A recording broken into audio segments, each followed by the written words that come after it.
10 horas e 49 minutos, 10h49, a partir de agora, a nossa entrevista do dia hoje com Paulinho McLaren, que fez história como jogador e agora também faz história, ou começa a fazer a sua história, contar a sua história como treinador de futebol. Paulinho, que fala conosco aqui de São João da Boa Vista, né? Tá em casa hoje, curtindo o domingo. E, claro, com a pandemia tem que estar fechado aí. Tudo bem? Prazer falar com você, Paulinho. Tudo bem, bom dia. Um abraço aos amigos e ouvintes da Rádio Mundial, Alessandro e Márcio. Prazer estar com vocês. E hoje é um dia, como todos esses outros dias de pandemia, né? A gente começa, acho que todo dia, pra mim, eu falo aqui em casa, que a gente tá sempre no domingo, né? Você dorme no domingo, acorda na segunda e vai dormir no domingo e acorda na segunda, porque nós não sabemos mais como são os dias. Mas estamos aproveitando esse momento mais próximo, conversando, né? E nos preparando para poder, quando sairmos aqui desse momento, a gente sair fortalecido naquilo que Deus tem para nós para frente, mas sabendo que as coisas já estão começando a acontecer, né? Principalmente para nós aqui, que somos do meio do futebol, do esporte, e somos felizes por estar vendo essa mudança, já que o futebol tem trazido desde a Europa e agora aqui para o Brasil, que as coisas já estão começando a andar. É verdade. Ô, Paulinho, você está em São João da Boa Vista, você não nasceu em São João da Boa Vista, né? Mas você mora aí há muito tempo? Eu estou há 35 anos aqui em São João da Boa Vista, já sou cidadão são-joanense com título, né, de cidadão são-joanense. Minha esposa Mônica é daqui, da família toda daqui. E geralmente é assim, né? O casamento ele se arrasta sempre pro lado da família da mulher. Mas eu vim para São João e desde quando eu vim para cá me encantei com a cidade, com o lugar, e a gente criou os nossos filhos aqui. Então é um lugar gostoso e próximo que é vocês, né, Pirassununga, a gente está sempre passando por aí. É verdade. Você já chegou a jogar aqui em Pirassununga contra o CAP nas andanças aí pelo futebol do interior? Você chegou a jogar em Pirassununga ou não aconteceu isso, Paulinho? Não, aconteceu sim. Eu joguei contra o CAP. Aliás, eu tenho uma história legal contra o CAP. Conta pra nós aí. E que o nosso amigo Bilão, aliás, queria mandar um abraço pro Bilão. Legal. Que é uma figura ímpar, né? E também tem em Pirassununga o Janilson Pereira, professor Pereira, treinador de goleiros. Trabalhamos juntos muitos anos já no Taubaté, no Uberlândia, né? E nós jogamos em 88 um jogo. Até falei com o Bilão esses dias que um jogo à noite, né, no jogo de ida de um quadrangular, se não me engano era Olímpia, CAP, Barreto, se eu não me lembro outro time. São Carlense. Grêmio São Carlense. E é isso mesmo. E um jogo à noite chovendo e o árbitro em especial naquela noite era Oscar Roberto de Godoy. E o time do Pirassununguense segurando tudo, a gente não conseguia entrar e chance de gol e tira. Você estava em que time nessa época? Eu estava no Barreto. No Barretos. Aí a gente tinha um time muito bom. O time do grupo, o time mais forte em todos os aspectos era o Olímpia, né? Não só em campo como fora, com uma estrutura muito grande. Tanto que subiu naquele ano, né? Subiu e depois jogou logo em seguida, jogou o Campeonato Paulista, porque eles tinham uma estrutura muito boa no que diz respeito às condições para os atletas, para a comissão técnica e tudo. Mas enfim, aí nós fomos o jogo correndo e nós tínhamos bons batedores de falta, o Douglas Franklin, tinha o Jorge Lima, que é de Rio Preto, jogou em vários clubes aqui no estado de São Paulo, né, um zagueiro muito conhecido, e a gente tinha uma jogada aérea muito boa de cabeça, mas não estava acontecendo. Aí saiu uma falta, mas já no finalzinho do jogo, e era uma falta lá pelo lado esquerdo, e no gol porque lá tem as ruas, né, o gol da 24, que é a rua 24, é a rua que passa atrás de um gol, e a 20 passa atrás do outro. E no gol da 24, eu falei com o Jorge Lima, falei, Jorge, tira o Douglas de lá, que ele tá levantando a bola lá e não vai dar certo, porque os caras estão tirando tudo. Ele falou assim, o que você quer fazer? Eu falei, entra todo mundo na frente do goleiro, que eu vou dar uma varada, alguém tem que se jogar lá, porque eu batia bem forte na bola. Eu falei, eu vou tirar da barreira, vou só bater em cima do goleiro, e se ele der rebote eu vou fazer o gol, porque é a única chance nossa. Aí conversamos com o Douglas era um ensaboado do caramba, e o batedor de falta sempre acha que vai acertar, né? E aí ficamos naquela, então vamos fazer desse jeito. Beleza, aí até o Douglas entrou na barreira, falei, eu vou chutar em cima de vocês abrem lá, passa, e alguém vai em cima. E nós tínhamos jogadores rápidos, o Zé Humberto, que hoje é treinador, inclusive está no Olímpia como treinador, tinha o Sinésio, tinha o Ailton, jogadores com rapidez, o Marco Antônio, que é um ponto esquerdo, jogou no Botafogo de Ribeirão Preto muitos anos, estava emprestado pra gente, falei, abafa o cara lá. Eu dei uma varada, eu não me lembro o nome do goleiro, que ele quis segurar, na hora que ele bateu nele, a bola, ela deu uma, na hora que eu bati na bola, foi bem rápido, ela espirrou na grama, ele quis segurar, a bola bateu e entrou no trinco, 40 e pouco. E eu sei que o Pirassununguense tinha uma grana boa para não perder da gente, porque na verdade o Olímpia queria segurar a gente, né? Mas enfim, tem essa história, falei com o Bilão, a gente lembra de coisas assim, que aquele futebol de verdade, aquele futebol de raiz, a gente viveu isso, né? Aí foi uma explosão o gol, mas depois acho que nós viemos aqui em Pirassununga, até nós almoçamos lá na Cachoeira de Emas, né? Sim. E acho que depois do jogo, acho que o jogo foi 1-1, eu não me lembro do placar da volta, ou 0-0, eu não me lembro. Mas era um time muito cascudo, um time muito bom. E depois eu vim reencontrar, acho que em 2002 eu fiz 3 jogos aí para o União São João, já como treinador. 2012 eu acho, na Série B, na Bezinha, né? E encontrei o Pirassununguense numa última rodada, que até ganhou do União São João lá, de 2-1, e nesse time do União São João tinha o Diego Pituca, que hoje é um destaque do Santos, né? Exato. Então tem essa história aí, e eu gosto muito, porque a gente sabe da força que o Pirassununguense tinha, né? A tradição que tem, e a gente espera poder ver equipes como a Pirassununguense não só jogando, mas continuar revelando jogadores, né? Que era sempre um lugar que aqueles jogadores que não tinham muita oportunidade da região toda, Ponte, Guarani, entre outros clubes, e acabava vindo jogar num time com essa camisa aí, que quem não conhece não sabe a força que tem, mas a gente que é do futebol sabe, e eu tenho um carinho muito grande, e não só pela Pirassununguense, mas todos os times do interior, porque eu comecei num Bandeirantes de Birigui, eu só cheguei lá porque as oportunidades vieram através desses times, né, menores. Então tá aí um pouco da minha história e do meu encontro com o CAP. Que bacana, que legal, né? Começar a entrevista com essa lembrança, né, do Paulinho. Inclusive, Paulinho, a gente fala o seguinte, né? Eu acho que as coisas começaram a mudar no futebol do interior. Estamos falando interior mesmo, né? Pirassununga, Porto Ferreira, Leme, Araras, enfim, o interiorzão. A partir do momento que começaram numa divisão de profissionais, essa é uma opinião minha, tá? Numa divisão de profissionais, a limitar jogadores até 23 anos. Né? Então, jogadores que jogavam aqui pelo CAP, na época terceirona, né? Depois B2, B3, ou hoje quarta divisão, Série B do Paulista, enfim, a última, ainda é assim, né? Limitando até 3 jogadores com 23 anos no máximo. E aí você faz o quê? Você faz com que jogadores que já tenham aí 28, 30, 35, que poderiam estar jogando, né, nessas equipes de quarta divisão, não poderem atuar. Né, porque tem que colocar a garotada para jogar. Deve sempre haver um incentivo para a garotada, mas quando a gente fala uma divisão de profissionais, entendo que deveria se pensar melhor e fazer com que estimular a qualidade, né, a qualidade mesmo com a experiência, mesmo jogadores com mais idade que tenham condições de jogar, deveriam ser colocados nas equipes da quarta divisão do futebol de São Paulo. É um pensamento que eu tenho. E mais do que isso, eu sempre digo, por que Pirassununga hoje não tem futebol? O CAP está fora, o Palmeirinha de Porto Ferreira está fora, o Lemense, União São João de Araras, a Esportiva São Joanense, enfim, inúmeras equipes, Santarritense, Palmeirense, União de Tambaú, Sede de Escalvado, né? Eu estou falando aqui da nossa micro-região, porque hoje é difícil você arcar com uma folha de pagamentos, encargos. Então, já que não dá para fazer isso, a federação poderia criar um amador do estado novamente, né? Onde você iria movimentar para o torcedor de Pirassununga do CAP, para o torcedor do Lemense, não importa se o time está na primeira ou na quarta divisão, o importante é chegar no domingo e ele ter um jogo para acompanhar do seu time do coração, né? Assistir um jogo no estádio, uma rivalidade, um derby regional, um CAP e Palmeirinha, um Lemense e CAP, Lemense e Palmeirinha, enfim. Essa seria a motivação do torcedor.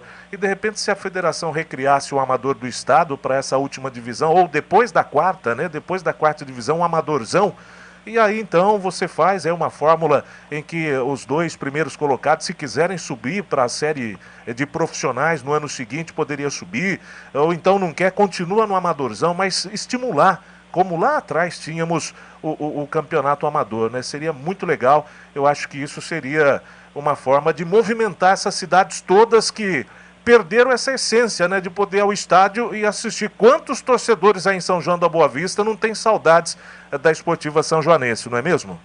Eu corroboro com a sua ideia, porque eu também penso muito a respeito disso, né? E, aliás, não só a Esportiva São Joanense, como o Palmeirinha de São João da Boa Vista. O Palmeiras, né? Exatamente. Que é o Palmeiras em preto e branco, que é uma coisa surreal, né? Exato. Mas todos esses times que você citou, todos, eu conheço porque quando eu joguei na Esportiva, que eu vim pra cá, em 86, jogar na Esportiva São Joanense, 85, nós fomos fazer jogos treinos com todo mundo. Inclusive, meu primeiro jogo treino foi contra o Funilense de Cosmópolis, que é uma equipe que ao longo do tempo também, né, eles depois foi mais para o esporte, foram para a parte de corrida e tal, e os esportes de arena e tal, mas enfim, eu sempre defendo uma tese que eu fui formado, eu me lembro bem, quando eu comecei a jogar no Bandeirantes de Birigui, lá na década de 80, você começava o campeonato em fevereiro, né? Você ia de fevereiro a novembro, dezembro era férias, janeiro voltava para a pré-temporada. E nós tínhamos 40 times na divisão, né, na intermediária. Eram 4 grupos de 10 times, divididos regionalmente, e depois, quando começava a funilar as fases finais, aí todo mundo se encontrava. Eu me lembro que nós íamos jogar em Cruzeiro, lá no Bandeirantes de Birigui, em 82, o Bandeirantes veio jogar e a gente também tinha uma campanha muito grande, que eu jogava no juniores, ficava no banco do profissional já. Foi o meu primeiro ano que eu joguei, com 15 para 16 anos, no time principal. Então, tinha revelação, né? E essa divisão não atrapalhava em nada os times grandes no Campeonato Paulista. Porque nós tínhamos o Paulistão, tinha intermediário e tinha a segunda divisão, onde cabia todo mundo.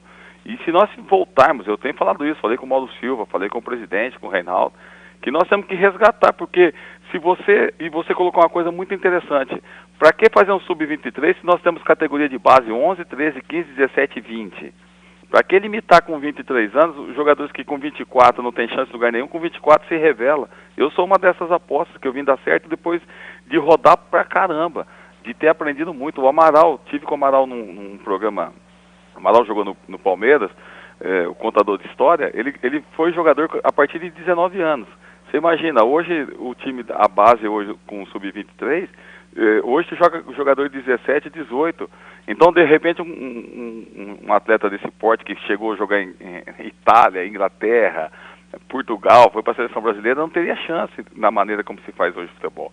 Então, eu acho que nós temos que resgatar. Eu acho que cabe 40 times na intermediária, cabem 40 times, tem camisa sobrando para se montar uma segunda divisão e jogar o ano inteiro. E nós, de forma nenhuma, iria atrapalhar o calendário da Série A1, porque nós não precisamos aqui jogar a Série A2 e A3, são divisões todas que eu conheço, eu trabalhei em todas aqui em São Paulo, subi, graças a Deus, em todas, sem um bom trabalho, subi todas elas. Subi em 2009 com o Rio Claro, fiz o Paulistão, 10 jogos no Paulistão, e tenho experiência em todas as divisões do estado. Estou me preparando para tentar chegar no máximo possível, que é o sonho de todo treinador, de todo jogador, né?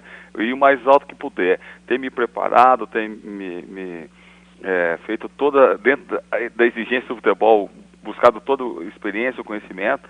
Mas eu sempre digo, e eu fico feliz em te ouvir, em falar sobre isso, porque nós deixamos de formar jogadores, porque na minha época, o jogador se tivesse 14, 15, 16 anos, você só era juniores e podia jogar no profissional. Então, não só eu, acho que 8 ou 9 jogadores nós jogávamos no profissional do Bandeirantes de Birigui, já nessa época. Então, naturalmente os jogadores vão subir. Então, hoje se tem muita divisão, se cobra muita coisa, eu acho que a exigência da federação sobre os clubes pequenos cada vez está funilando, está matando mais. Então, ela é excludente. E esse erro, né, o elo perdido está lá atrás, quando a federação começou a dar dinheiro para os clubes e os clubes foram se vendendo por isso. Não no sentido de se entregar, mas acreditando que a cota era uma solução. E a solução é o contrário. O futebol é a solução. A cota de televisão, ela é boa, ela ajuda, mas ela não faz futebol. Ela é excludente, ela é predatória, porque ela vai querer cada vez mais jogos menores. Se você quiser assistir o seu time hoje, você tem que comprar um pacote do seu time lá no Premier, ou um dia que jogue na televisão aberta contra um time grande. Então, assim, tiraram muitas coisas. E eu acho que tem que se voltar, o futebol tem que ter um resgate, né? É a essência, né? Precisa mesmo. Exato. E é aquilo que a gente sempre fala, né? Não precisa limitar Ah, não, porque nós temos que revelar, claro, sempre. Mas tem as divisões de base. E se o jogador com 16, 17, 18 tem qualidade, ele tira a vaga de titular do outro que tem 28, 29. É pela qualidade do futebol. Com E não certeza. pela idade. Márcio Chiamento, estamos com o Paulinho McLaren. Satisfação enorme receber o Paulinho hoje no nosso programa Domingão Show de Bola, Márcio. Sem dúvida, um grande artilheiro, né? E se expressa de maneira muito ímpar, né? Muito convincente. Fala claro o Paulinho. Grande abraço, viu, Paulinho? Bom dia para você. Obrigado por participar do nosso programa aqui. Você, num determinado momento, numa resposta sua, você disse, temos que resgatar não, tinha, né? Aquele futebol raiz, o futebol de verdade. O que fez o futebol brasileiro seguir por esse caminho, Paulinho, na sua opinião, em sua opinião? Por que o futebol brasileiro seguiu esse caminho que hoje o jovem, como você mesmo diz aí, de 15, 16 anos, quando está numa categoria de base, antigamente a gente tinha a esperança, o jovem que jogava na sua cidade, a primeira era jogar no time profissional da sua cidade, aquele time marcante, depois ir para um grande clube do seu país. Então você via jogadores pensando em jogar no Santos, no Corinthians, no São Paulo, no Palmeiras, para depois pensar numa seleção brasileira. Hoje ele chega com 10, 12 anos num clube, numa escolinha de futebol e quer ir para o Barcelona, quer ir para o Real Madrid. Onde nós erramos nesse caminho aí, onde nós nos perdemos, e me parece que o reflexo na seleção brasileira vem mostrar isso, onde é que nós nos perdemos nessa formação de jogador e essa empatia que o jogador deveria ter com os clubes brasileiros, e eles têm muito mais, esses jovens, com os clubes do estrangeiro, Paulinho. Ô Márcio, um abraço a você, muito boa a sua colocação, pertinente inclusive, né? Eu vejo assim, hoje eu tenho uma exigência, vou só falar um pouquinho em relação aos treinadores, para mim poder chegar onde eu quero chegar na resposta para você. A sua pergunta é importantíssima. Hoje eu tenho uma formação acadêmica, eu tenho uma licença A, que é uma licença internacional, eu já tive uma experiência de trabalhar no mundo árabe, né? Eu acho interessantíssimo isso. Tenho que fazer uma licença Pro, né? Porque ela vai me dar um relacionamento maior, vai me mostrar um outro trabalho, tudo importante. Eu acho que isso tudo tem que ser feito, né? Mas isso tudo não pode, em nenhum momento, e quando eu estive lá fazendo a licença, eu fiquei 23 dias lá na Granja Comari, lá com a CBF, você sempre faz uma participação e a pergunta sempre o que você acha que você quer. Eu acho que assim, nós temos que voltar para dentro da nossa casa. A essência do futebol brasileiro tem que ser resgatada. E nós temos uma escola pentacampeã do mundo, e a gente não usufrui disso. A gente acha bonito a Inglaterra, acha bonito a Alemanha, acha bonito tudo. Eu também acho bonito. E dentro de campo não tem nada feio em relação a esses países, essas escolas de futebol. O que nós não temos é uma estrutura fora. E eu vou falar para você onde foi o corte. Quando se fez, se criou a Lei Pelé, e o texto, nós não tivemos participação nenhuma. Quem fez o texto da Lei Pelé, o texto entrou em vigor em 98, e ela depois durou 3 anos até ela ter a validade, ali acabou o futebol brasileiro. E a partir de 2001 e 2002, que deram força para empresários, e empresários bons tem um monte, mas junto com eles tem um monte de gente que viu o futebol só como um grande comércio. E é realmente uma grande indústria de entretenimento, né? Eu até outro dia estava falando numa live com o pessoal que eu achava da volta da Bundesliga. Eu falei, cara, a Bundesliga, que foi o primeiro que voltou, né, Márcio? Sim. Ela não é 22 jogadores em campo e as trocas. Porque hoje com 5 de cada lado você tem no mínimo 32 jogadores jogando em campo e a arbitragem lá, 3 árbitros e os caras. É um mundo no entorno. Para rolar a bola, quem que fez a bola? Quem pintou o campo? Quem levou os caras no estádio? O gerente, o engenheiro de som, o engenheiro de gramado. Então, o entorno do futebol é muito grande. E o grande problema nosso, que eu comecei falando para você das licenças de treinadores, é porque nós não temos licença para dirigente. Então, o que acontece? Hoje o cara vai num clube e pega aí... Eu vou falar do time que eu mais amo, eu gosto, o Santista. O Santos vendeu o maior fenômeno depois de Pelé, depois de Robinho, o Santos, e o Santos não ganhou nada. Então, assim, o Santos teve dinheiro na venda do menino, vou tentar lembrar o nome dele, que saiu da Itália e foi para a Inglaterra, ganhou mais dinheiro na venda saindo do Napoli, indo para um time da Inglaterra, ganhou mais dinheiro do que da venda do Neymar. Então tem um absurdo nisso, né?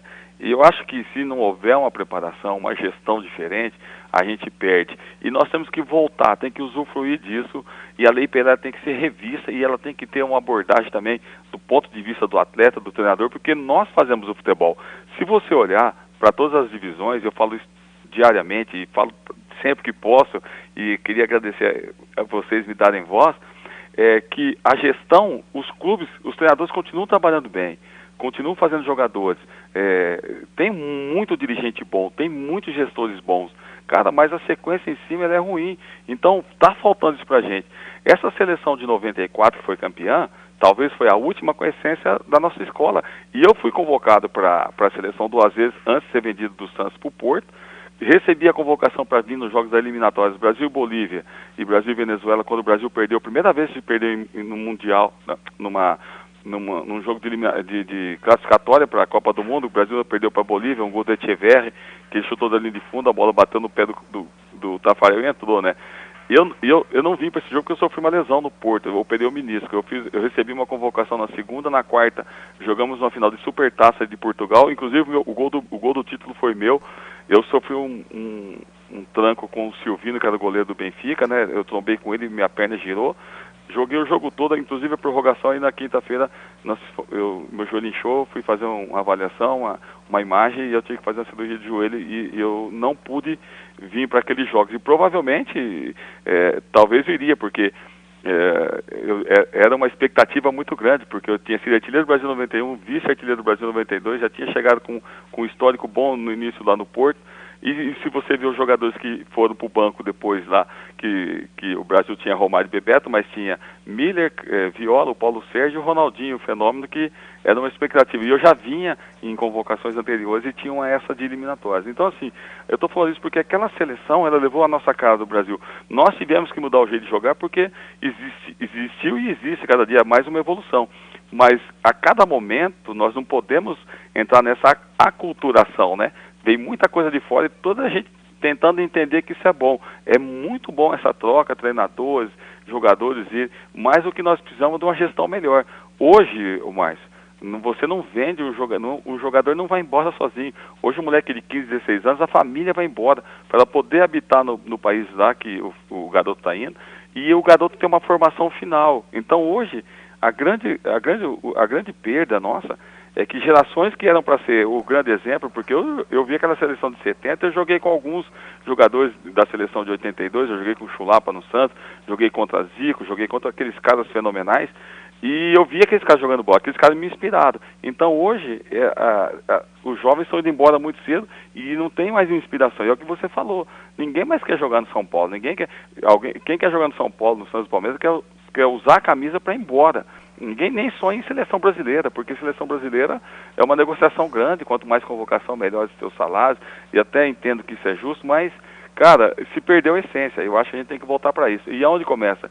Começa na gestão das federações locais. Profissionalizar a administração do nosso futebol. Exatamente. Me parece aí, né? Nós temos uma matéria-prima riquíssima e entregamos para que os outros possam dela fazer uso e ter rendimentos. Nós temos um futebol, né, Paulinho, se você me permite, que não é, como você disse, não se deve olhar apenas no aspecto de 22 jogadores em campo, não. É tudo que envolve o futebol fora de campo, toda uma administração, tudo que a economia que é movimentada em torno do futebol. Me parece que falta para nós brasileiros aquele profissionalismo para lidar com essa situação, de enxergar o futebol como uma grande oportunidade, inclusive uma vitrine para você ter inclusão social, ter renda e tudo mais que envolve o futebol, mas me parece que falta o profissionalismo também de outro lado, né, daquela parte que toma conta do nosso futebol. Nós não podemos continuar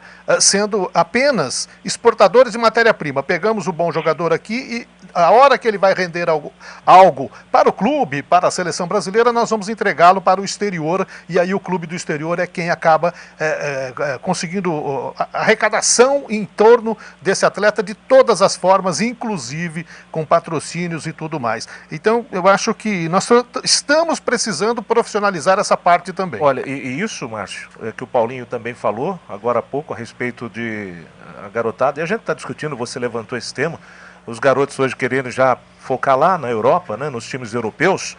Eu não vou muito longe, não, Paulinho.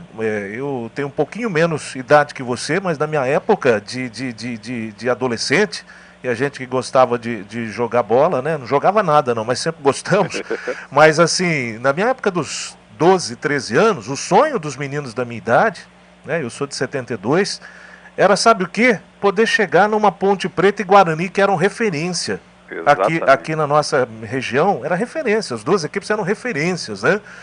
Ponte Preta, Guarani, para depois você, quem sabe, chegar lá no São Paulo, que aí era uma estrutura, sempre teve uma grande estrutura, fantástico, né? Então, a meninada aqui da região tinha um plano de, puxa vida, se eu conseguir passar na peneira do Guarani e da Ponte Preta, que eram referências na nossa região.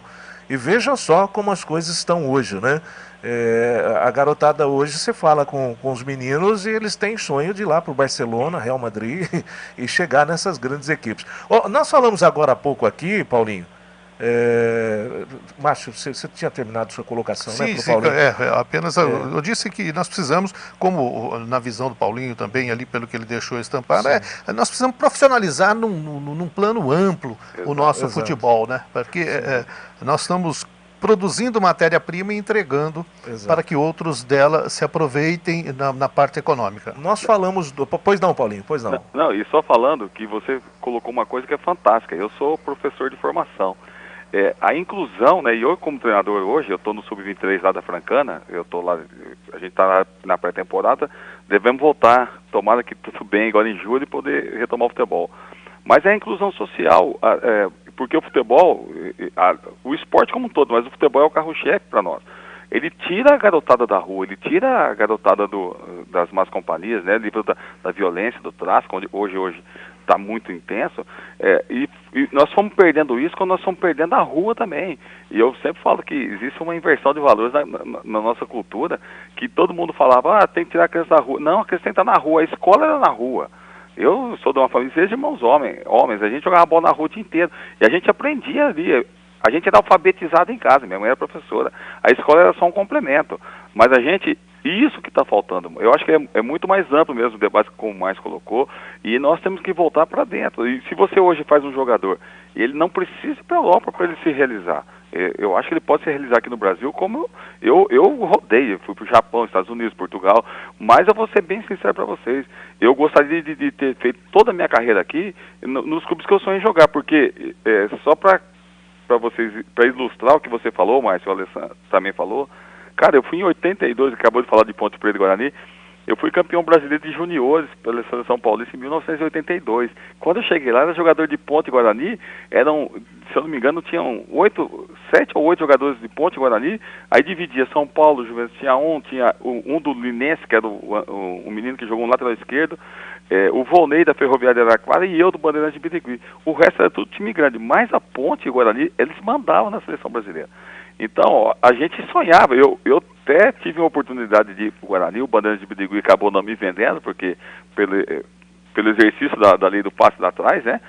Então, eu fico imaginando, cara, e eu quanto eu sonhei isso, vestir uma camisa para depois chegar num time grande, porque eu acho que Ponte Guarani era realmente uma escola e era uma referência para nossa geração, porque você vê um Guarani campeão brasileiro em 1978, então aquilo ali dava para você sonhar, não, é possível a partir do Guarani chegar num time grande, chegar numa seleção, né? Então a gente sonhou, igual você falou, Alessandro, sonhava. Então assim, eu acho que a gente tem que resgatar isso. E a gestão é maior, porque eu acho que o campo ainda continua funcionando. Isso eu garanto para vocês, porque eu vejo, tem muito jogador bom. O grande problema é o tempo que a gente tem que preparar isso tudo. A gestão de tempo que você tem que fazer, diminui a margem de erro sua, que quando diminui a sua margem de erro como treinador, você vê menos jogadores, você dá menos oportunidade, porque não é uma coisa que você quer, é uma obrigação do futebol como está hoje. Então a gente tem que voltar um pouco e fazer uma gestão melhor, e eu falo mais defendendo o nosso estado aqui, porque eu acho que São Paulo tem que continuar formando como sempre formou, e eu participei dessa geração que foi campeã, que era a escola que mais parecido com o que a gente tinha aqui, né? Tava outro dia numa live com o Zete aqui, a gente jogou muito Sansão contra, né?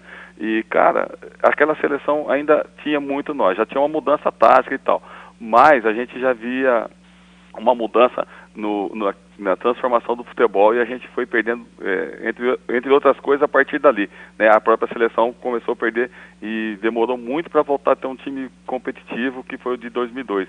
Mas eu acho que está aí, o debate é amplo, ele vai longe, e a gente tem que buscar as respostas aqui dentro primeiro, para depois poder trazer... pensar em conquistas de novo, que não temos necessidade hoje. A gente tem alegria da seleção ser campeão do mundo, mas nós não temos uma necessidade disso agora, e só ser campeão do mundo e não transformar o nosso futebol aí, como vocês estão bem abordados até agora. Olha, são 11 horas e 19 minutos. Hoje, Paulinho McLaren conversando conosco no Domingão Show de Bola. Daqui a pouquinho eu quero saber um pouco mais dessa carreira de treinador do Paulinho. Mas antes eu falo da Cachaça 51. Para você que está sempre com um sorriso no rosto, você é uma boa ideia. Cachaça 51. São 60 anos de história. Beba com moderação. Novo sistema de aquecedor solar tubo a vácuo de Maganha Acabamentos. Eficiência, resistência, muito mais economia. Meu amigo, é muito fácil pintar com a Del Nino Tintas. Tem os melhores preços, entregas sem cobrança de frete para toda a nossa região. Olha, pare de jogar dinheiro fora pagando a conta de luz. Procure a Tecasa Energia Solar Tecasa, porque o sol é nosso. A Tecasa tem um plano especial preparado para você, na sua casa, no seu comércio. Procure a Tecasa e vamos parar de pagar conta de energia solar. Falamos agora há pouco do Bilão, né? O Paulinho se referiu ao Bilão, e não é que o Bilão mandou uma mensagem aqui para o Paulinho McLaren. Vamos ouvir o Rinaldão Bilão, o tanque. Bom dia a todos aí, bom dia Márcio, Arangoni, pessoal daí. Um grande abraço para vocês aí, parabéns pelo programa de hoje, meu grande amigo Paulinho aí, McLaren, tá bom? Um abraço para todos aí, Deus abençoe a todos aí. Obrigado, Bilão. O goleiro na época era o Luiz Henrique, Paulinho McLaren, fera. Ah, ele falou do goleiro, né? É que o Paulinho falou que não lembrava o goleiro do CAP quem era naquele jogo. Sim. Lá em Barretos, era o Luiz Henrique, né? Grande goleiro, que daqui foi pro Apucarana depois, né? Jogar lá no Paraná. Também o Fred Júnior. Fred Júnior tá mandando uma pergunta aqui para o Paulinho McLaren, nosso companheiro Fred Júnior. Vamos ouvir aqui a pergunta do Fred. Vamos lá, Fred. Oi, Alessandro. Estamos de volta aqui no Domingão Show de Bola. Um grande abraço ao grande Paulinho McLaren. Nos meus tempos de criança, eu era muito fã do Paulinho McLaren, viu, Alessandro? Já falei diversas vezes isso pro Paulinho, ele sabe disso. E eu era realmente muito fã do artilheiro Paulinho McLaren. Paulinho, um grande abraço mais uma vez. Quero que você fale... Hoje se reclama tanto que faltam centroavantes, faltam um Amengon, camisa 9. Como que você vê? Hoje você teria muita dificuldade, Paulinho, no jogo do futebol de hoje, até no lado da irreverência, né? Você que fazia comemorações, né? Interessantes, tem lá na época do Cruzeiro, na época do Santos, esse apelido McLaren, e até, né, a forma de jogar, né? Você acha que teria muitas dificuldades no futebol de hoje, que em alguns momentos está tão chato nessa parte de comemoração, de irreverência, dos jogadores terem liberdade para poder fazer algo fora até do habitual que hoje está o futebol, de tanta marcação, de trabalho físico, de força, e que falta hoje um centroavante mais ao seu estilo, Paulinho? Um grande abraço a você. Legal, hein? Ouvi o Bilão, né? E agora me lembro do goleiro do Luiz Henrique. E a pergunta do Fred é pertinente.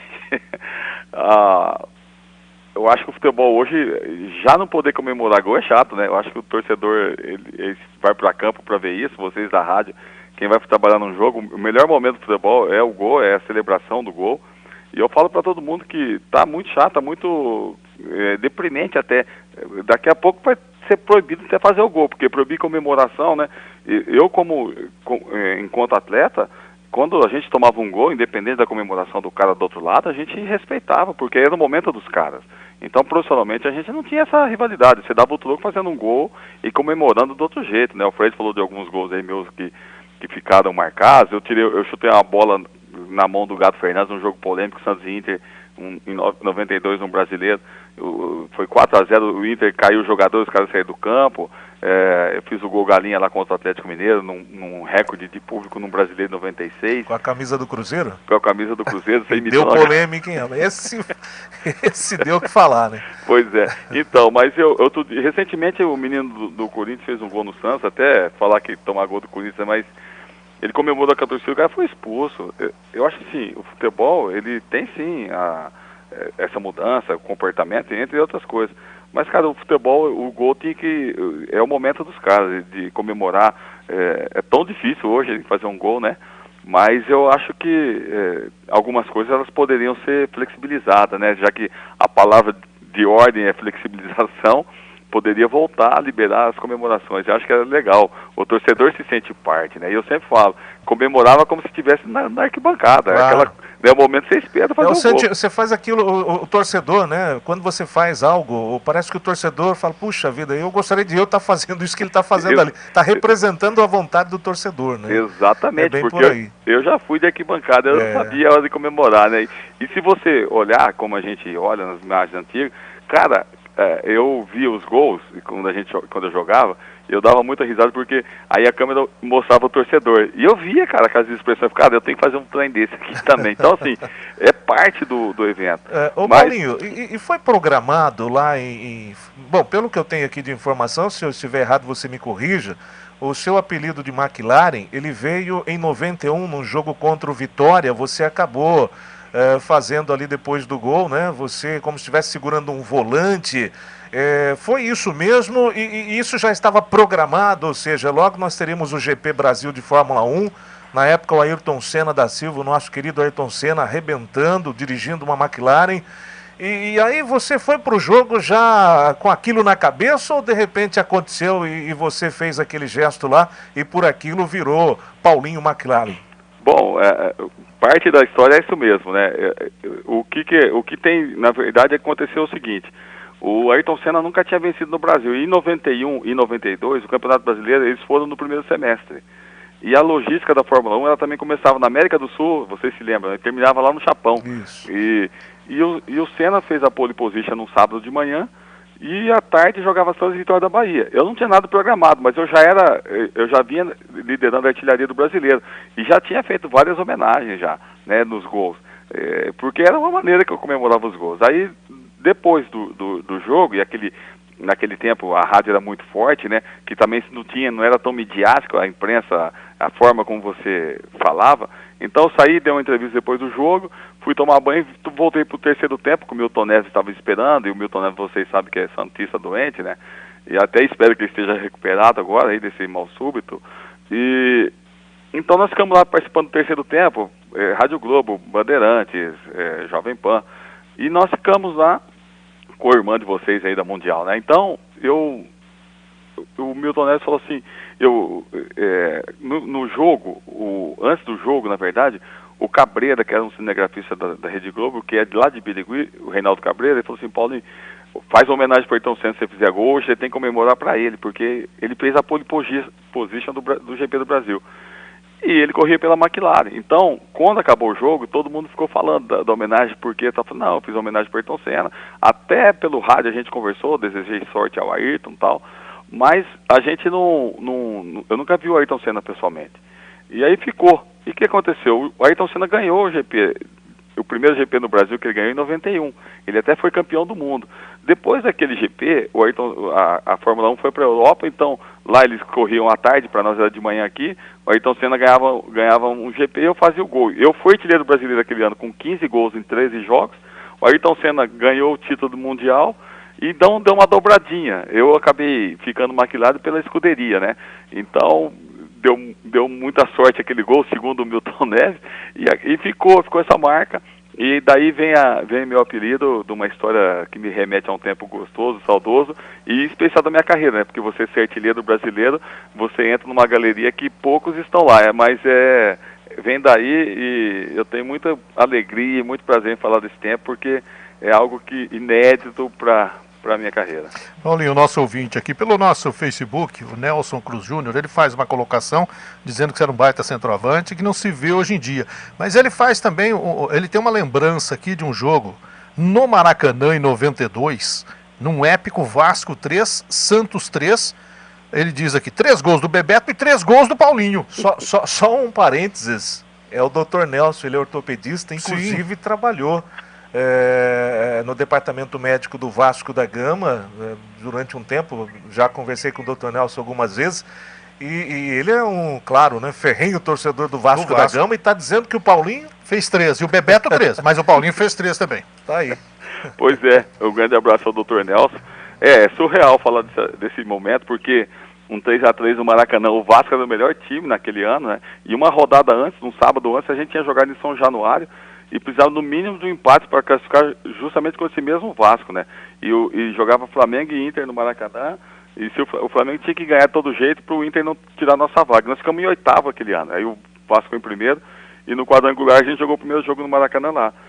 E eu tinha feito já um hat-trick, que hoje se fala isso, né? Em 91 contra o Botafogo, nós fizemos 3-0 no Botafogo no primeiro tempo. Então, eu só falar da marca aí, que depois de Pelé fui o jogador com 2 hat-trick, e o Gabigol fez aí recentemente, antes de sair com o Santos, um hat-trick no Maracanã. Então, assim, fazer 3 gols no Maracanã já é um... É um feito, né? É um feito, porque eu sonhei jogar no Maracanã. Eu acho que não tem quem nunca sonhou. E a primeira vez que eu fui lá, em 90, pelo Brasileiro do Santos, eu tinha voltado de uma cirurgia, eu fiquei no banco, foi o último jogo do Flamengo que o Zico jogou contra o Santos. E um jogaço, eu fui lá, até pedi a camisa do Zico, o Zico me recebeu bem, me deu uma camisa depois do jogo, fui lá no vestiário do Flamengo pegar. Cara, você vê um cara daquele nível, né, jogando. Eu falei, nossa, aí depois eu não voltei, eu voltei no outro ano, em 91, já no Brasileiro, já foi no primeiro semestre, e fiz 3 gols no Botafogo. E esses 3 gols contra o Vasco é complicado falar, porque é um momento emocionante, assim, porque você não pensa naquele momento, você está ali defendendo a sua equipe, você está jogando, querendo ganhar, mas depois que o tempo passa, você vai tendo lembranças e vai vendo, toda hora eu sou lembrado desse jogo, toda vez que joga Santos e Vasco, se busca a imagem desses jogos, né, e foi sensacional, um Maracanã lotado e a gente poder fazer um jogo de igual para igual com o Vasco, né, o Vasco de Giovani, Bebeto, Edmundo, entre outros, era um time fantástico, era o time que vinha daquela base do Vasco de 89, que foi o campeão brasileiro, né? Muito legal. Olha, muitas mensagens chegando. Deixa eu colocar na conversa o Marcos Chiocchini, o Marquinhos da Rádio Cultura 107.5 Araraquara, conosco hoje aqui nos estúdios da equipe Show de Bola, da Rádio Mundial FM aqui em Pirassununga. E o Marquinhos também tem uma pergunta aqui para o Paulinho McLaren. Primeiramente, saudar o Paulinho. Um grande abraço, Paulinho, parabéns pela sua carreira de jogador e treinador. Eu me lembro, Alessandro, que a Ferroviária na década de 90, de 95 pra cá, tava naqueles vou cair, não vou cair, vou cair, não vou cair, bate na trave. Se eu não me engano, foi 95, pois o Paulinho pode até me corrigir se eu estiver errado. Eu ainda não estava na equipe, né? Eu era torcedor, como sempre fui, da Ferroviária, e o Paulinho sempre foi um dos ídolos que eu tinha e tenho no futebol como jogador. Falei, vou lá no Hotel Dourado, onde a Portuguesa está concentrada, né? Fui lá tirar uma foto com o Paulinho, que tirou foto comigo até hoje. Eu tenho essa foto guardada, viu, Paulinho? Um dia eu vou mandar lá pro Gilson Dias, lá em Franca, para ele te entregar essa foto, uma cópia dessa foto. E acho que foi 1-1 o jogo, não lembro se o Paulinho que empatou pra Ferroviária, eu lembro que o Adalberto fez o gol da Ferroviária, acho que o Paulinho fez o gol da Portuguesa. E o Paulinho, eu falava assim, tomara que o Paulinho não esteja inspirado, porque a Ferroviária pra cair, se o Paulinho desencantar, a Ferroviária tá lascada hoje, né? Então, queria que você falasse um pouco daquela época, Paulinho, principalmente desses confrontos do Paulinho McLaren como jogador na época, jogando contra a Ferroviária, tanto lá na Fonte Luminosa como no Canindé. Prazer em conversar com você pela primeira vez, Paulinho. Um grande abraço, obrigado da pergunta, Marquinhos. Todo sucesso para você. Cara, sempre foi difícil jogar contra a Ferroviária, e eu falo isso porque eu joguei com o Santos o Campeonato Paulista talvez mais difícil do que depois com a Portuguesa, né? E nesse ano de 95 eu fui artilheiro do Campeonato Paulista com 20 gols. E nós empatamos um jogo difícil, uma quarta-noite, uma chuvinha que estava no jogo, mas foi o gol mais bonito que eu fiz no Paulistão em 95. Eu fiz vários gols bonitos, que a gente sempre não tem gol feio, né? O feio não fazia gol, como diria o Dario Maravilha. Mas foi uma bola que sobrou um bate-rebate dentro da área, a bola subiu, foi muito alta, e quando ela desceu eu dominei no peito, assim, peguei de primeira, sem ela cair no chão, foi lá na bochecha do outro lado, um golaço, e para mim foi o gol mais bonito. E a Ferroviária realmente vinha com muita dificuldade, e até é ruim jogar, né, contra as equipes quando estão lá embaixo, porque é o jogo da vida dos caras, e a gente tem que jogar. E a Portuguesa aquele ano, que era para ter sido a equipe campeã, com maior pontuação, melhor goleiro, melhor ataque, com artilheiro do campeonato, e a gente não foi por um ponto, num jogo que a gente acabou perdendo para o Corinthians no Pacaembu. Mas a Ferroviária sempre foi difícil com o Santos em 90, eu até voltei num jogo do Campeonato Paulista em 91, nós jogamos um jogo contra a Ferroviária na Vila Belmiro, eu tinha acabado o Brasileiro, eu fiquei sem contrato, uma dificuldade de renovação, aquelas coisas todas, vende, não vende, e acabei renovando com o Santos. E eu me lembro que num 2-2 com a Ferroviária, um sábado chuvoso em Santos, que é normal, né? E a gente tinha dificuldade em enfrentar a Ferroviária, porque tinha uma grande escola, né? E essa colocação do Marquinhos nos remete lá ao começo, né, Alessandro, né, Márcio? Ao início do programa, né? A gente já não faz tempo que a gente, aliás, ficou muito tempo sem ver a Ferroviária. Hoje a Ferroviária está aí, com uma gestão diferente, fazendo futebol de verdade, e a gente espera que ela possa prosseguir longe, porque camisa e história tem, né? E existe uma diferença, aí o Fred também tinha perguntado sobre a questão de você jogar, eu acho que qualidade cabe em qualquer tempo, né? Então, sempre que eu posso responder essa pergunta, eu falo que se o Pelé jogasse hoje, ele jogaria fácil. Então, tem que ter qualidade, e como nós colocamos também no início do programa, que com 15, 16 anos, todos os jogadores, eles que tinham qualidade, tiravam a vaga de jogadores de 23, 24, 25, 27, e o mais recente é o Neymar, que com 16 anos foi titular do Santos. Então, assim, a qualidade sempre vai caber em qualquer geração. O que a gente sempre vai precisar é que a gestão fora ela possa ser melhorada cada vez mais. Sem dúvida. Ô Paulinho, ainda pegando esse gancho da própria Portuguesa, você é ídolo da Portuguesa e também já passou com passagem marcante no próprio Cruzeiro, como você disse, com o Alessandro. Como é que você vê a situação dessas duas equipes? O Cruzeiro, que esse ano vai disputar a Série B do Campeonato Brasileiro, né, até com dificuldades financeiras aí de processo trabalhista de ex-jogadores, jogadores que não foram pagos pelo Cruzeiro, né? E também da própria Portuguesa, como você disse, né? Você foi artilheiro aí do time. Como é que você vê a situação dessas duas equipes hoje? Bom, do Cruzeiro eu tenho bastante contato lá com o pessoal, né? Teve essa eleição agora, o presidente Sérgio ele está tentando retomar, o Cruzeiro tem tido algum sucesso na parte jurídica, né? E hoje se fala mais sobre isso no Cruzeiro do que qualquer outra coisa, do que o próprio futebol como um todo. A reestruturação vai ser muito difícil e eu espero que o Cruzeiro não tenha pressa de sair, não no que diz respeito a jogar uma Série B, não que eu desejo que o Cruzeiro fique lá, que ele possa subir, mas ele possa subir fora de campo, principalmente, né? Voltar a ser aquele Cruzeiro que eu joguei, um Cruzeiro que era um time que, assim como São Paulo, foi uma equipe de vanguarda, jogava de um jeito diferente, tinha uma administração fantástica, tudo certo, tudo em dia, tudo arrumado, uma premiação sempre melhor do que todos. Então era um desejo de vários jogadores jogar no Cruzeiro por isso, e eu peguei esses 2 momentos meus lá no Cruzeiro, foi fantástico. A Portuguesa, recentemente, eu fiz um programa sexta-feira, como eu falei, junto com o Amaral, e estava lá o Antônio Carlos Castanheira, que é o presidente da Portuguesa agora. Saí muito feliz do que eu ouvi, nós participamos bastante, tirei fotos com ele, conversei bastante com ele. Eles estão num processo de reestruturação, eles pegaram a base de novo, a base da Portuguesa chegou um período de ser terceirizada, algo terrível para qualquer clube, porque você tem que formar os jogadores, e eu falei com o presidente, né, eu joguei, talvez, se eu colocar 10 nomes aqui, vão ter vários outros que eu vou esquecer, mas Zé Maria, Zé Roberto, Roque, Tico, Rodrigo Fábio, Leandro Amaral, só esses jogadores já foram milhões de dólares que a Portuguesa fez venda desses jogadores. E agora eu falei com o Castanheira aqui, esse é o processo que tem que ter, resgatar a origem da Portuguesa, de formadora, aí a gente vai voltar no tempo, Julinho Botelho, Enéas, entre tantos outros, né, não tão renomados, mas que foram importantes no futebol brasileiro. E ele me falou do projeto que tem, então já há 4 anos ele trabalha nessa reestruturação que ele está pensando, e a Portuguesa vai ter uma arena, vai ter uma mudança como um todo, né? E o principal, que eles estão pegando a base de novo para formar, que os jogadores da Portuguesa, assim como o Marquinhos falou da Ferroviária, a gente ia jogar contra a Ferroviária, eu, por exemplo, tenho um grande amigo lá, o Julimar, cansei de tomar a butinada dele, o negão batia. E aí, e a gente toda vez se via, aliás, a gente tem amizade, sempre que posso passar em Araraquara, eu ligo para ele, passo, tomo um café, a gente se vê, né? Tô devendo um café pro Bilão, eu passo muito em Pirassununga, eu vou muito aqui para Birigui, então passo aqui Aguaí, Pirassununga, desço por Analândia, ali até Jaú, Bauru.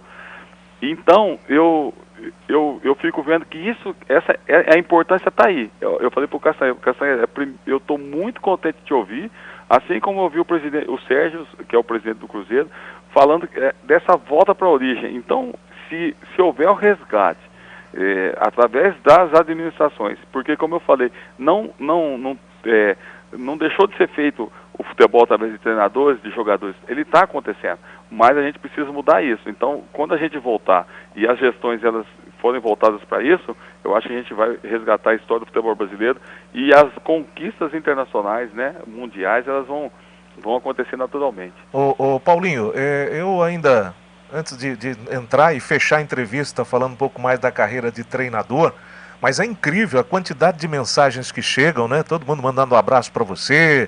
Tem torcedor dizendo que você jogou em Aguaí num jogo festa há pouco tempo, ele esteve lá para assistir.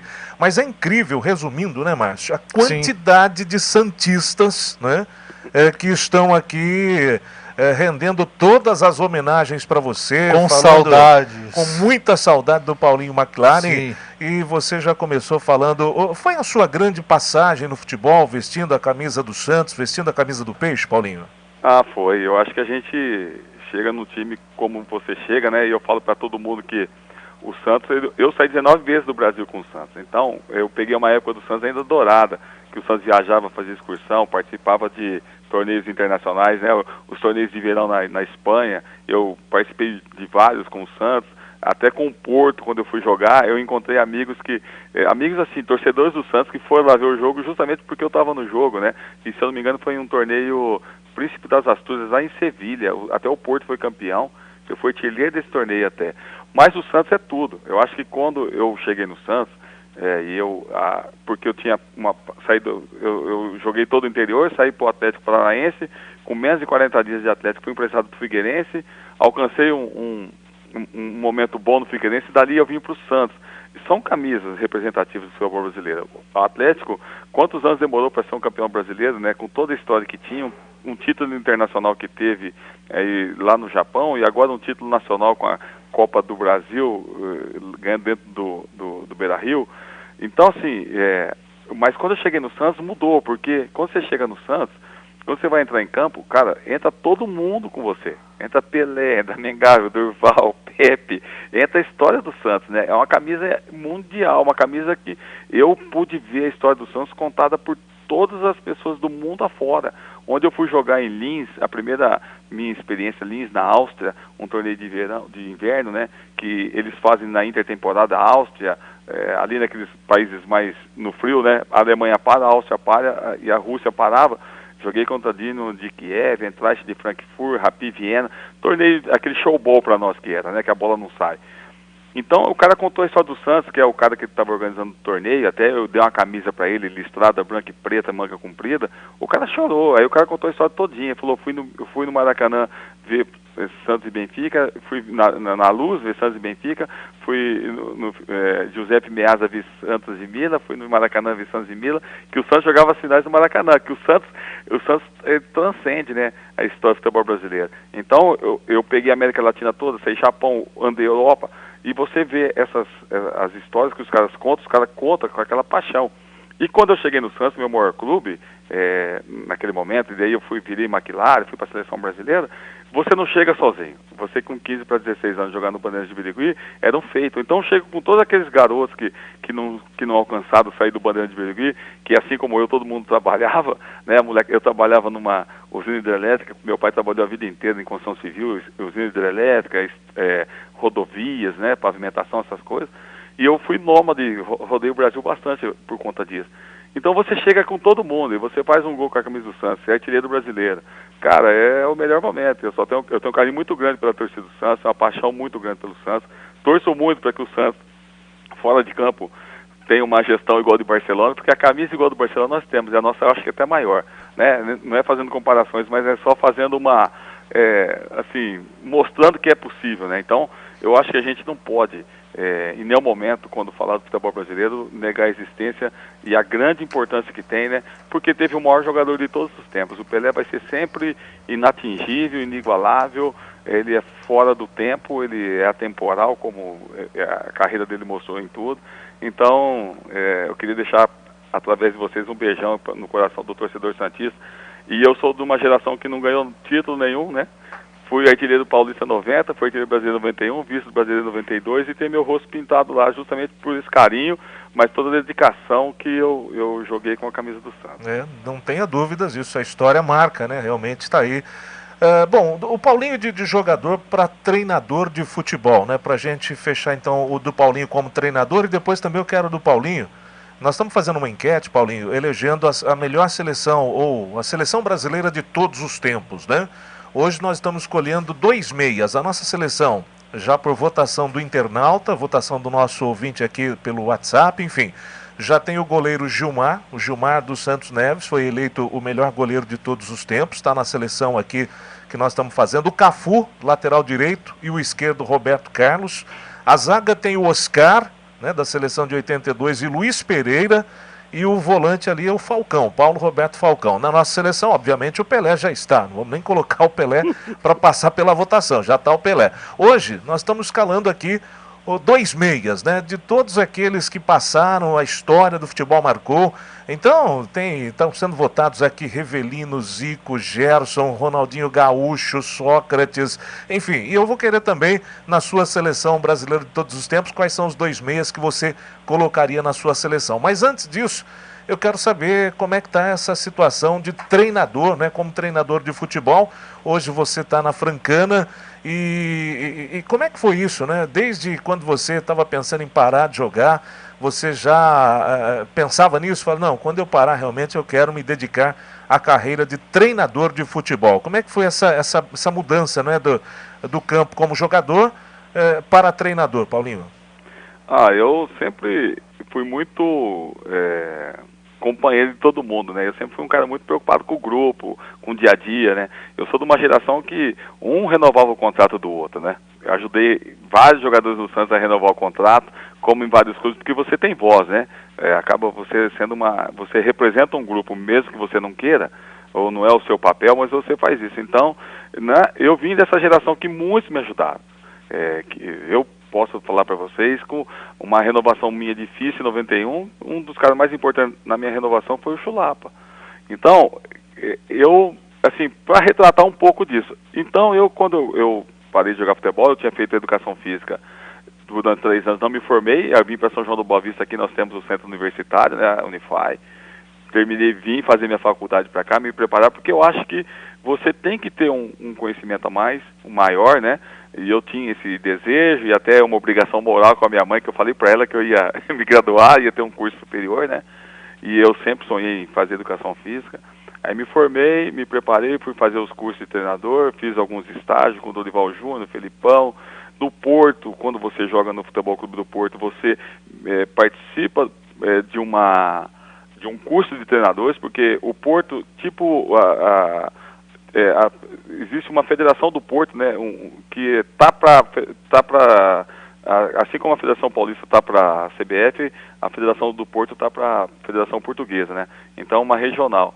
E você, querendo ou não, você tem que participar. Então dali eu já entendi um pouco mais, e essa mudança, quando saí do Santos, fui para o Porto, eu fui muito confrontado enquanto atleta nesse momento. Foi a hora que eu mudei bastante a minha mentalidade, a maneira de enxergar futebol e de entender futebol, né? Até o dia que o Bob Robson me chamou do Porto, falou assim, brasileiro, gosta de jogar futebol? Eu falei, pô, é o que eu mais gosto. Ele falou assim, então você tem que aprender.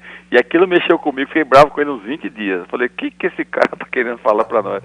Cara, eu fui entendendo e fui vendo a importância que você tem, né? A sua parte tática individual, aquilo que você pode ajudar o conjunto, e fui observando isso e sempre, né? Depois do Porto, eu joguei em vários outros clubes do Brasil, lá para fora, e aí eu fui entendendo mais a importância que você tem como atleta, a sua dedicação, tudo, e a visão que o treinador tem que ter sobre cada isso, comportamento, porque como você consegue colocar pessoas diferentes para pensar do mesmo jeito no que diz respeito a ganhar um jogo, né? Então, e aí eu comecei a entender que eu sempre fui parte disso, porque muitas vezes a gente tomava uma dúvida do treinador, na volta do intervalo a gente voltava no meio campo e reunia, e os caras, o professor falou isso, eu falei, o cara tá certo, nós estamos uma merda aqui, nós temos que fazer tudo diferente. Então, a gente tinha essa liberdade de conversar entre nós. E eu fui entendendo que era possível construir uma personalidade nesse sentido. Mas eu sabia da necessidade de você ter uma ferramenta melhor, uma instrução maior, né? Então, eu não acho que me faz diferente ou melhor que todos, mas isso é importante. Eu tive vários treinadores que eu carrego de cada uma parte deles, né? Agora, é importante, aí eu fiz essa licença que eu falei para vocês, internacional, mas você aprende muito, né? E quando eu decidi ser treinador, eu já estava no meu coração, eu falei, então eu vou me preparar. Aí eu terminei minha faculdade, eu já tinha algumas possibilidades de ir para clube, aí eu acabei indo para o Rio Claro, onde eu fiquei 4 anos, quis começar na base, treinar o meu olhar, porque eu com 15 para 16 eu fui já jogar no time principal do Bandeirantes de Birigui, então eu não tive chance de me preparar, né? Até porque a nossa preparação era lá, era treinar e jogar. Eu não tive esse tanto de categoria de base, essa qualificação que os treinamentos específicos. Então, eu fui para a base para treinar o meu olhar sobre esses jogadores e entender um pouco mais daquilo que eu não tive. E aí eu comecei, no Rio Claro, nós tivemos uma participação excelente lá, subimos o campeonato da Série A2 em 2009, e eu vejo que a mão de obra do treinador ela tem que ser muito especializada. Então, muita gente me fala que eu deveria ir para time grande, ser auxiliar desse, auxiliar daquele, e quando o cara saísse eu assumir.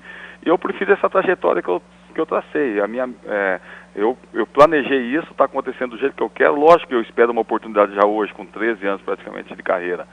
Eu espero uma oportunidade no time grande, eu me sinto pronto, porque eu acho que a experiência que eu tenho como treinador, em vários lugares que eu já fui, nas equipes que eu já tive acesso, numa experiência maior, que eu sempre falo que todo mundo me pergunta, qual a sua maior experiência como treinador, quando você subiu com esse, com aquele? Não, a minha maior experiência como treinador, que me amadureceu bastante, foi em 2010, no Campeonato Paulista da Série A3, eu tirei Itapirense, que eu cheguei lá, tinha 4 pontos, eu tirei na última rodada, no último minuto de jogo, eu salvei Itapirense no rebaixamento. Aquilo mudou muito a minha maneira de enxergar, porque quando eu cheguei lá, o time bem desarrumado, algumas coisas não tinham acontecido, e tudo que eu ia fazer eu treinava. Então, quando eu fiz uma mudança no jogo, e eu nunca tinha feito aquela mudança, eu nunca tinha proposto para o time aquele jeito. Aí eu falei, não, nós vamos fazer diferente. Voltei do intervalo, a gente perdendo o jogo de 2-1, viramos para 3-2, demorou para acontecer em campo, mas aí eu fui ver que não existe mágica, não tem cartola. Você não puxa da sua cartola uma mágica. Você tem que conhecer o seu atleta no dia a dia, você tem que trabalhar as opções, as variáveis do jogo, né? A imprevisibilidade, você tem que estar pronto para isso. Então, assim, eu estou me preparando, por isso eu acho que, assim, hoje eu já me sinto mais à vontade e seguro para dirigir uma equipe grande. Porque eu sei que o quanto efetivo tem que ser o seu trabalho, mas eu sei também a importância que tem essa parte de humana, de relacionamento, que se busca muito, né, e que se precisa para a gente resgatar a própria história do futebol brasileiro, porque eu gostava muito disso. Eu nunca gostei de que ninguém gritasse comigo. Às vezes na beira do campo você chama atenção de um jeito mais alto, mas não é um grito, porque eu acho que você retira muito mais quando você conversa, dialoga. Então, assim, esse é o perfil que eu tenho traçado para minha carreira. E eu espero em breve, né? E sempre que respondo, Alessandro, eu estou me preparando para dirigir a seleção brasileira. Se eu não dirigir a seleção brasileira, não vai ser por falta de conhecimento, de preparo. Talvez a oportunidade não venha, mas na hora que tiver e chegar lá, eu vou saber o que fazer. Então, eu quero me preparar para isso. E nessa trajetória está dirigir grandes equipes. Mas eu deixo bem claro para mim mesmo, né? E que eu tenho que estar preparado para o melhor. Se não acontecer, talvez não seja uma vontade de Deus ou alguma outra coisa, mas por falta de capacidade não será. Mas eu sei que é um projeto a longo prazo e eu não posso ter pressa, porque a história da grande maioria de treinadores foi essa, né? Todo mundo sempre teve uma dificuldade, às vezes o cara conseguiu até algum estágio e depois alguns que não conseguiram permanecer porque não tiveram talvez uma maneira um comportamento enquanto treinador de buscar algo mais. Então, assim, eu estou aprendendo todo dia. Eu cada vez que acaba um trabalho, eu chego num lugar e eu vou começar tudo de novo, eu não sei nada, eu tenho que começar tudo de novo. Então, é a maneira que eu estou trabalhando a minha carreira. Eu espero que, assim como atleta, eu consegui chegar e rodar o mundo, eu espero poder, apesar de já ter trabalhado lá na Arábia, né, em 2014, eu espero poder voltar a ter uma experiência em clubes grandes para viver aquilo que é o futebol brasileiro de verdade, né? Porque quem está aqui embaixo é como o Alessandro colocou aí, sonhou em jogar num Guarani, numa Ponte, e eu também sonho, dirigir uma Ponte Preta, dirigir um São Paulo, dirigir o Santos, um Cruzeiro, Atlético Paranaense, né? Mas para isso tem que estar preparado. Muito legal. Olha, realmente uma entrevista fantástica aí com o Paulinho McLaren hoje aqui no nosso programa. Pena que já está no finalzinho, Paulinho, e a gente está aqui sempre torcendo por você, que você realmente consiga alcançar os seus objetivos, sempre com muito trabalho, com muito preparo, né? Você se preparou para tudo isso e eu tenho certeza que os frutos você já está colhendo e vem muito mais pela frente. Antes de fechar com você, quais seriam os 2 meias que você escalaria na sua seleção brasileira de todos os tempos, hein, Paulinho? Bom, como você falou que não pode falar o Pelé, que ele já está aí, né? Já está, Pelé já está na fita aqui. Eu vi tantos grandes meias jogar, mas eu acho assim que o Zico, sem dúvida, foi um cara que, apesar de não ter um título de expressão na seleção brasileira, a Copa do Mundo de 82, né? Eu, se você me permitisse, eu escalaria a seleção de 82 e faria um misto aí desse pessoal de 2002, talvez alguma outra seleção para o pessoal ficar no banco. Certo. Mas é fantástico poder falar sobre isso. Eu acho que eu vou dizer para você como eu assisti Brasil e Itália. Eu estava sentado, eu trabalhava no escritório da oficina, só para minha resposta ficar completa. Sim. E eu fiquei vendo Brasil e Itália, eu chorei demais. E aí, para mim, Zico e Sócrates, eles retrataram o futebol, né? Exatamente. Eles são os caras que até hoje são copiados, mas não podemos negligenciar Gerson, não podemos negligenciar Rivelino, os caras que mudaram, né?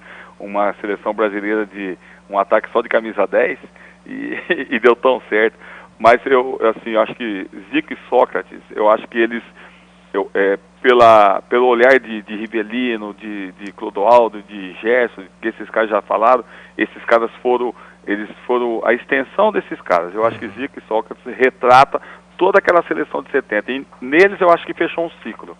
Então, para mim, eles por merecimento, pela capacidade e por que fizeram em clubes a história deles, né? E depois eu pisei umas pisadas do Zico lá no Japão, eu pude ver a importância dele para o futebol brasileiro, ele fez o futebol japonês acontecer, então são 2 a quem eu rendo as minhas homenagens. Perfeito, excelente. Marangoni, pois não. Só um detalhe, o Paulinho citou o Julimar, né? Eu compartilhei a live no meu Facebook e o Julimar tá no meu Facebook. A gente entrevistou o Julimar sexta-feira lá no nosso programa da hora do almoço em Araraquara e ele te mandou um abraço, viu, Paulinho? Tanto o Julimar e o Adil, que já jogou na Ferroviária em outras equipes também, te mandando um abraço aqui, viu, Paulinho? Um abraço ao Julimar, ao Adil, são pessoas que a gente admira, né? Além de atletas, mas como pessoas, são pessoas do bem, pessoas que eu gosto muito, e um abração para eles aí. Muito legal. Olha, muito obrigado, muitas mensagens continuam chegando. A gente agradece ao Paulinho neste domingo em atender a Rádio Mundial FM, a equipe Show de Bola. Está sempre passando por aqui, Paulinho, não esqueça de dar aquela paradinha, tomar um café com a gente para bater mais um papo aí pessoalmente. E desejamos a você muito sucesso na sua carreira como treinador. Hoje você é treinador da Francana e esperamos que o futebol em breve possa retornar e que você consiga trilhar o seu caminho e, se Deus quiser, né, você possa atingir o seu objetivo de chegar aí a uma seleção brasileira. Se isso não acontecer, eu tenho certeza, como você mesmo acabou de dizer, é porque o Papai do Céu lá não quis, mas você vai estar preparado se a oportunidade aparecer para você. Sucesso sempre, muito obrigado por atender a nossa Rádio Mundial neste domingo, viu, Paulinho? Um grande abraço a todos os ouvintes da Rádio Mundial, mais uma vez obrigado, um grande beijão no coração do Fred Júnior, que é meu irmãozaço. Abraço você, Márcio Alessandro, é um prazer participar e eu espero sim a gente poder voltar a falar um dia.